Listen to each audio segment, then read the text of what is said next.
Hi, my name's Angus. I live in a small coastal town called Coaldale.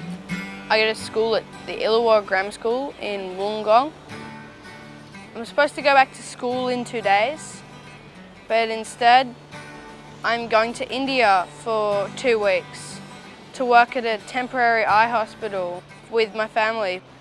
It will be a similar size to Wollongong, but there's going to be 4 million people there because of the Kumbh Mela festival.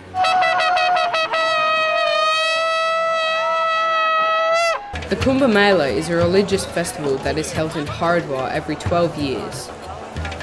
It goes on for 3 months and is like a huge temporary university, where holy men and women and pilgrims of all kinds come from all over India to share the teachings and bathe in the holy river Ganges.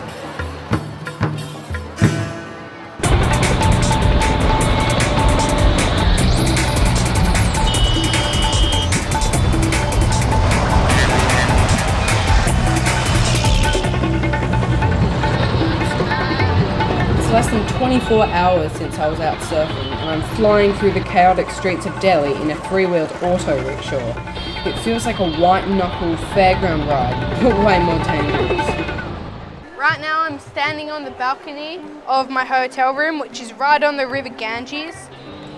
There is a big tree right outside our hotel, and a holy man, or sadhu, has set up camp there. He eats, sleeps, meditates and chants there every day around his sacred fire. Sadhus are wandering monks who renounce normal life, devoting themselves to spiritual practice.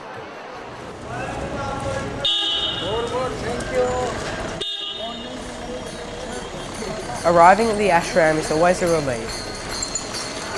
With the familiar sounds of the morning chant,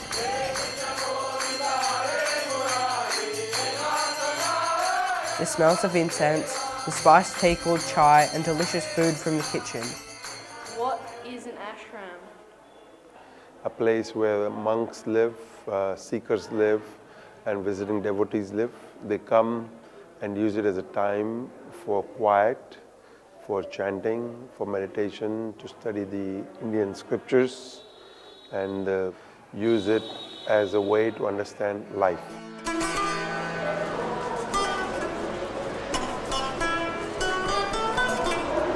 The day starts pretty early in India.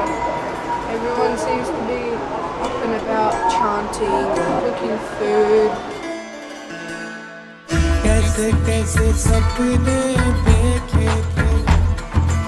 As the days rolled on, the population steadily grew, as more and more pilgrims and holy men arrived for Shivaratri, the first auspicious day to bathe in the holy waters. These pilgrims have come from all around to be here at this special time. They collect water in little bottles to be taken back to their village temple. They will walk the whole way with the water bottles and decorated carriers slung over their shoulders for the entire journey, travelling in groups chanting with drums and bells all the way home.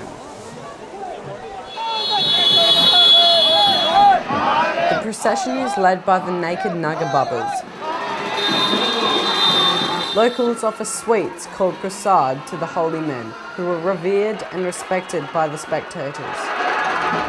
The pilgrimage to the Kumbh Mela is made by a whole array of India's tribes, traditions and sects.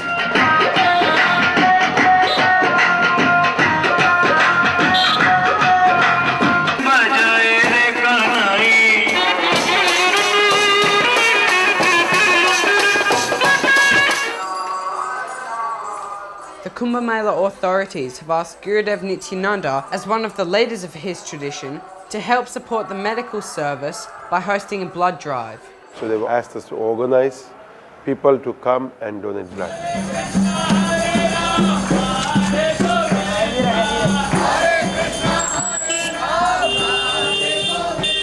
Everyone's left the ashram to walk the streets to advertise for the blood camp.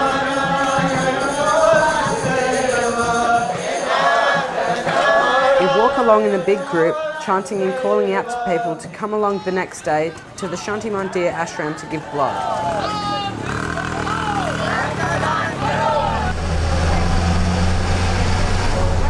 The day of the eye camp has finally arrived, which means our time in India is almost up.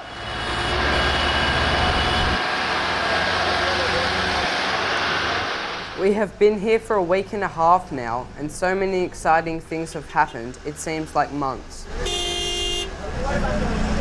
We arrive at the village where the eye camp is being held. Villagers have come from all around with the hope of receiving help for themselves or their family members. The villagers register when they first arrive, then wait in the hall to be examined by one of the doctors in the medical room. Those patients who pass the pathology tests then wait on the bus to travel the 2-hour journey to the Ganga Mata Charitable Eye Hospital in Haridwar. That's the first trip the hospital van is making and taking about 20 patients. The next morning, we wake to the usual sounds of activity on the bathing steps outside our hotel. And our Sadhu neighbour is already in discourse with his visitors.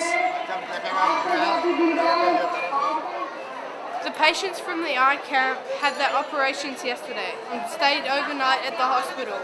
We're going to visit them now.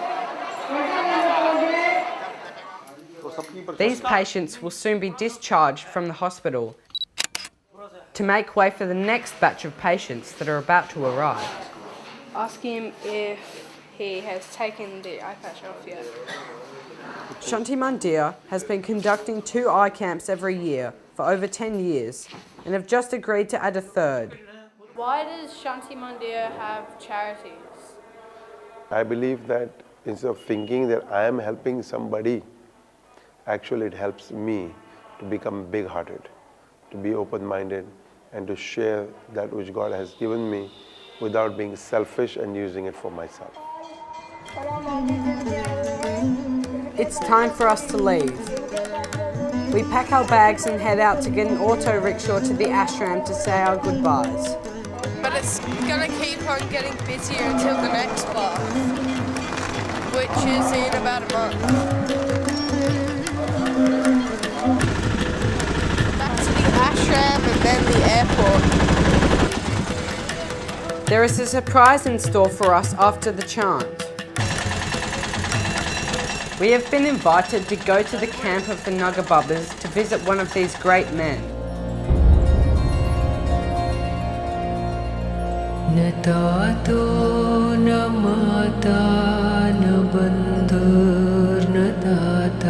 A young Naga sees me and calls me over. I have no idea what he is saying or what he wants, but I remove my shoes at the edge of his space and kneel in front of him. He takes ash from the duni, his sacred fire, and smears it across my forehead.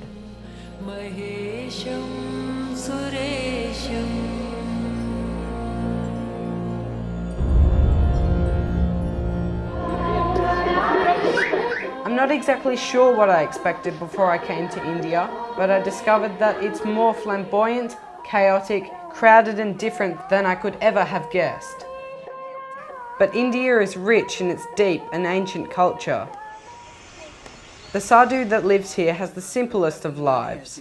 In a world of change, he remains steady and seems content. I've realised that it doesn't matter what religion you are or where you're from, that it's the act of worship rather than who or what you're worshipping that creates good around you and teaches you about life. To survive the chaos of India, you need to learn to be flexible, to go with the flow and try new things. I think I've become more open-minded because I've seen things and done things that are out of the ordinary. And it's given me a taste for adventure. I've learned a deeper appreciation for my home and my friends and the ocean.